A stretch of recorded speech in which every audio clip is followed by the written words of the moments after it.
चल आरसीएफ परिवारातील बांधवांनो, भगिनींनो आणि मातांनो, चल लोक तुमचं सगळ्यांचं अभिनंदन करायला मी इथे आलेलो आहे. तसं पाहिलं तर हा कार्यक्रम आपला निवडणुकीच्या पूर्वी ठरला होता. कोणी तंगडं मध्ये घातलं तुम्हाला माहिती आहे, आणि आपल्यामध्ये तंगडं घातलं की आपण काय करायचं ते तुम्ही त्याला करून दाखवलेलं आहे. मर्याला तर आडवा करायचा, तसं तुम्ही आडवा केला त्याला. पुन्हा तो काय आपल्या वाटेला जाईल असं वाटत नाही. मी तर म्हणेन त्याने वाटेला जाऊ नये असा एक प्रेमळ सल्ला मी त्याला देतोय. विनायकजी, तुम्ही भाषणामध्ये काय डीजी मग डीपी डीजी का डीपी डीएसपी नाही, आपला माणूस आहे. त्यांचं कौतुक केलं आणि केलंच पाहिजे. तुमच्या सगळ्यांचं कौतुक केलं पाहिजे. कारण तुम्ही सांगितलं, तुम्ही आणि विलास पोतनीस हे लोक बोलवतात तेव्हा येतात. मी तर अनेक वर्षानंतर आलो असेल, आणि आल्यानंतर पहिला जो भगवा फडकला होता तो आजही त्याच डौलाने शानदारपणाने तुम्ही फडकवत ठेवलाय. हे तुमचं खास कर्तृत्व आहे. आणि आरसीएफची वाटचाल तुम्ही सांगितली. पहिला मोर्चा किती मोठा झाला होता, मग शरद भाऊनी काय केलं, तुम्ही सगळ्यांनी काय केलं. आज सुद्धा तसं काही संकट गेलेलं नाहीये. संकट नव्याने पुन्हा आपल्या समोर उभं राहते. कारण आत्ताचं जे खोके सरकार आहे, हे सरकार जणू काही ते मुंबई त्यांनी विकायलाच काढलेली आहे. मुंबईतला मराठी माणूस हद्दपार झालाच पाहिजे ही या सरकारची सुपारी, सरकारने घेतलेली सुपारी आहे. आणि मी तर म्हणतो की आता हे केवळ 2-3 महिन्याचं राहिलेलं आहे. तुम्ही जो खाजगीकरणाचा विषय काढला, बघू ना कोणाची एवढी खाज आहे बघून घेऊ आपण. येऊनच बघा काय खाजवायचं ते बघू, काय खाजवायचं तुमचं. पण ही अत्यंत घाणेरडी व्यापारी वृत्ती आहे. मुंबईला खतम करून टाकायचं, मुंबईचं वैशिष्ट्य मारून टाकायचं, मराठी माणसाला बेकार करायचं. पुन्हा कंपन्यांच्या जाहिरात येत आहेत, मराठी माणसाला नो एंट्री. बिल्डिंग ज्या उभ्या राहतात त्याच्यामध्ये मराठी माणसाला नो एंट्री.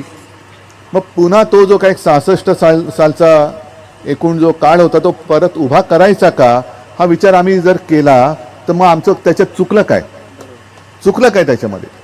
आहे 66-24, 1966 ते 2024 सगळे गुण्यागोविंदाने राहत आहेत. सगळे हिंदू म्हणून राहत आहेत. त्या हिंदूंचं रक्षण आम्ही हिंदू म्हणून केलं, आणि आता तर आपल्यासोबत इतर समाजाचे सुद्धा लोक येत आहेत. मग एवढं सगळं चांगलं चाललेलं असताना हा मिठाचा खडा का टाकताय.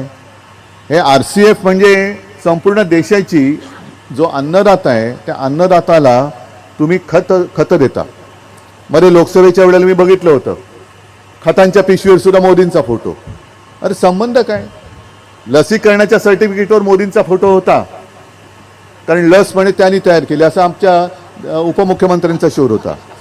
मग लस त्यांनी तयार केली मानलं आम्ही, म्हणून तुम्ही त्यांच्यावरती मोदींचा फोटो टाकला. खताचं काय, खत कोणी तयार केलं, त्याचा तर काही संबंध नाहीये.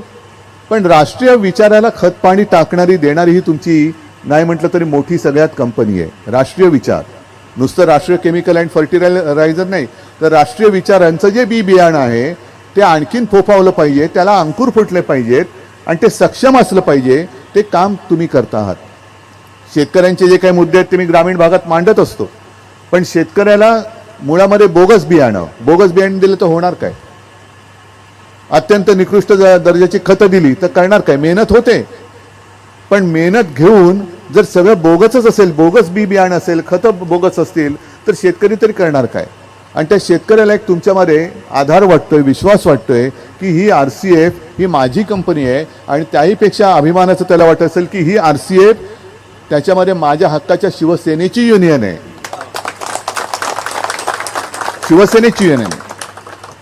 आणि म्हणून तुमचं काम हे मोठं आहे. बोगस बियाणं तुम्ही उखडून टाकलं. मध्ये जे काय आमचीच चूक होती, आम्हीच ते पेरलं होतं, पण ते उखडून टाकलं तुम्ही. हेच काम याच्या पुढे सुद्धा करायचंय. आपला जो असेल त्यालाच कोंब फुटले पाहिजेत, आणि बाकीचे जे काही बोगस असतील ते उपटून अशी फेकून द्या की त्यांना कुठेही रुजू देताच कामा नये. मी जो मराठी माणसाचा विषय तुमच्यासमोर मांडत होतो, आज सुद्धा एका सगळ्या पेपरमध्ये बातमी आलेली आहे. जिथे मी राहतो वांद्रे पूर्व, तिथे वांद्रे सरकारी कर्मचाऱ्यांची एक वसाहत आहे. अगदी लहानपणापासून पाहतोय, 50-60 वर्षापासूनची आहे. मी मुख्यमंत्री असताना निर्णय घेतला होता की तिथे जे आपले सरकारी कर्मचारी होतात, बहुतांशी नाही सगळेच्या सगळे मराठी, त्या सर्व कर्मचाऱ्यांना तिथल्या तिथे घर द्यायचं. हा निर्णय मी घेतला होता मुख्यमंत्री म्हणून.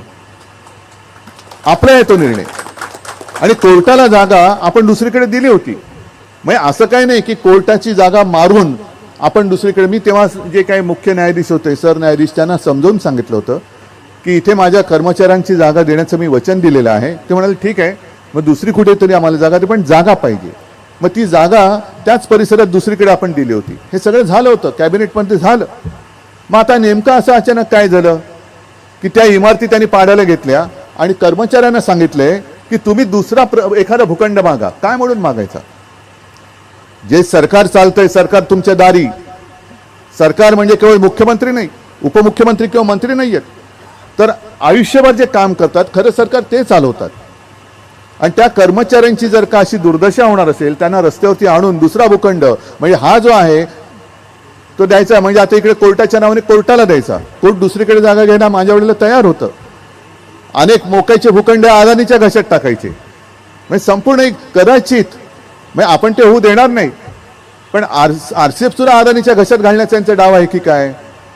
तुमच्या ज्या काही मालमत्ता असतील त्या सुद्धा आरसीएफने आता लोडाच्या घशामध्ये घालायच्या. मग जायचं कुठे आम्ही?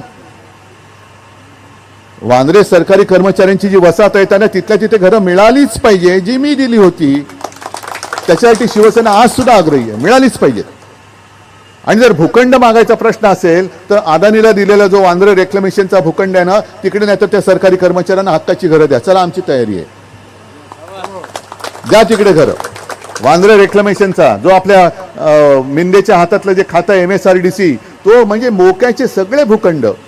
अगदी बांद्रा कुर्ला कॉम्प्लेक्स मधला जो चांगला भूखंड होता, जिथे आपण फील्ड हॉस्पिटल उभं केलं होतं 15 दिवसात, आणि हजारो लाखो रुग्णांचे प्राण, जसं करोनामध्ये तुम्ही चांगलं काम केलं होतं तसं तिकडे आपण सरकार म्हणून काम केलं होतं.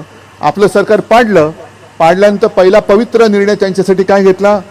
मालकाची सुपारी घेऊन, दिल्लीच्या मालकाची सुपारी घेऊन तो भूखंड, मुंबईचा हक्काचा भूखंड हा बुलेट ट्रेनला देऊन टाकला. काय बुलेट ट्रेनचा तुम्हाला किती उपयोग आहे? जाणारात रोज अहमदाबादला शेवफाफडा खायला का ढोकळा खायचा आहे तुम्हाला? मग ज्याची जरूरत नाही ते आमच्या डोक्यावरती लागत आहे. आणि आमच्या हक्काची जे मराठी माणसं आहेत त्यांना तुम्ही कुठेतरी मिठागरात फेकून देणार. धारावीकरांचं तेच चाललंय. अपात्र, पात्र, अपात्र, जास्तीत जास्त अपात्र ठरवून द्यायचे, मिठागरात फेकून द्यायचे, दहिसरला फेकून द्यायचे, मुलुंडला फेकून द्यायचे. म्हणजे सगळे नुसते आपले काय फेकून द्यायचे आणि मोक्याचे भूखंड हे लोढा आणि अदानीच्या घशात घालायचे. हे होऊ देणार नाही, हे अजिबात होऊ देणार नाही. तुमच्या खाजगीकरणाचा विषयच नाहीये. आता तुम्ही जे काय बोललात की आमदार, खासदार, नगरसेवक तुम्ही निवडून आणता, का निवडून आणता? तर ह्याच्यासाठी तुमच्या हक्काचा आवाज तिकडे उठवणारा आहे कोण? आहे कोण? आज सरकार आपलं पाडलं. अनेक सगळेजण म्हणजे आता ती नवीन योजना आणली, लाडकी बहीण. गद्दारांना 50 खोके आणि लाडक्या बहिणीला फक्त 1500. मग काय करायचं? काय गद्दारी करायची आम्ही? म्हणजे गद्दारांना तुम्ही भरभरून देताय आणि आणखीन देण्यासाठी पुन्हा मतांसाठी लाच देऊन आम्हाला मतं द्या. म्हणजे पुन्हा आम्ही तुमच्या डोक्यावर बसतो आणि बसलो की तुम्हाला आम्ही बेघर करतो. ह्याच्यासाठी, हे होऊ न देण्यासाठी आपल्याला इथून नगरसेवक, आमदार, खासदार तर निवडून दिलाच, आमदार पण आहेच, तो आमदार पुन्हा निवडून आला पाहिजे, नगरसेवक पुन्हा निवडून आले पाहिजे.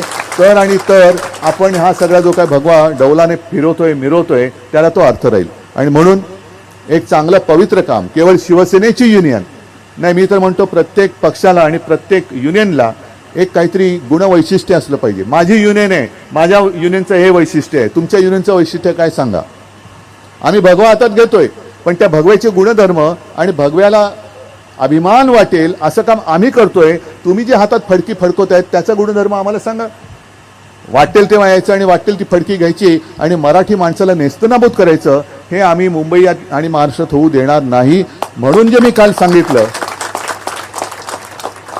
की लोकसभेची निवडणूक ही देशाच्या लोकशाहीची रक्षण करणारी निवडणूक होती, संविधानाच्या रक्षणाची होती. आता येणारी विधानसभेची निवडणूक हे महाराष्ट्र धर्माची, मराठी माणसाची आणि महाराष्ट्र प्रेमींचं रक्षण करणारी निवडणूक आहे. आणि साहजिकच आहे, जे म्हणजे जसं तुमचं खताची कंपनी आहे तसं आमच्याकडे आमच्या वैचारिक बीजांची कंपनी आहे. जे आजोबांनी वडिलांनी दिलं, वडिलांनी मला दिलं, मी माझ्या मुलांना देतो, तर आम्ही बियाणं पेरतोय, त्याला खतपाणी घालायचं काम तुम्ही करायचंय. आणि मला खात्री आहे, ज्या निष्ठेने आणि जिद्दीने तुम्ही इतके वर्ष कोणी किती संकट आली तरी हटला नाहीत, पळाला नाहीत. आता तर पळणं तुम्ही शक्यच नाही, कारण एकदा जो माणूस स्थिरावतो तो मागे हटत नाही. म्हणून ही सगळी आव्हानं झेलणारे तुम्ही सगळे माझे सवंगडी, तुम्हाला खूप खूप शुभेच्छा देतो. आणि या RCF कंपनीला सुद्धा, म्हणजे मॅनेजमेंटची सुद्धा आपल्यासोबत आहे, त्यांना सुद्धा अभिमान वाटला पाहिजे की अरे माझ्या कंपनीत एका राष्ट्रीयत्व जपणाऱ्यांची युनियन आहे, याचा सुद्धा एक अभिमान वाटला पाहिजे. सगळ्यांना शुभेच्छा देतो. जय हिंद, जय महाराष्ट्र. अशाच ताज्या बातम्यांसाठी बेल आयकॉन दाबून चॅनलला सबस्क्राईब करा. धन्यवाद.